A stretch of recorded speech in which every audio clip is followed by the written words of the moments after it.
From the Newstalk ZB newsroom, this is Newsfix. Good morning. In this update, the search continues for a prisoner who escaped corrections staff at Hamilton's Waikato Hospital yesterday afternoon while wearing handcuffs and a GPS monitor.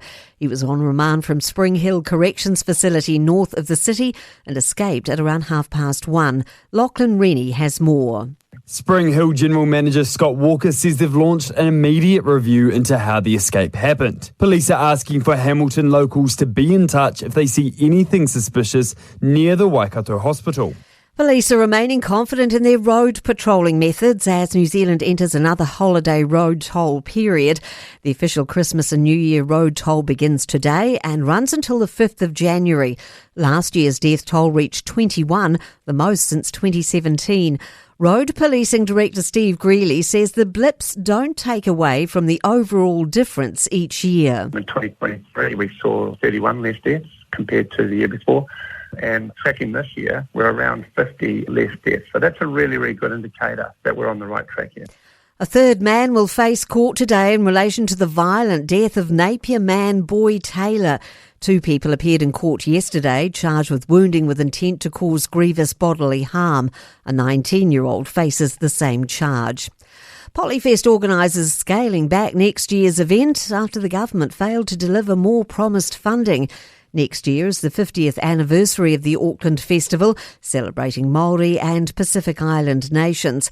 Minister for Pacific People Shane Reti promised at this year's event there would be a $5,000 funding boost for next year. Polyfest Trust Chair Stephen Hargreaves says this hasn't happened and now they're trying to make it work. We've had to cut one stage out. Two of the stages are going to have to share. We've cut back on some student workshops. I'm Kay Gregory and that's news. In sport, former Black Cap Ross Taylor is backing the idea of a potential New Zealand side in Australia's Big Bash League.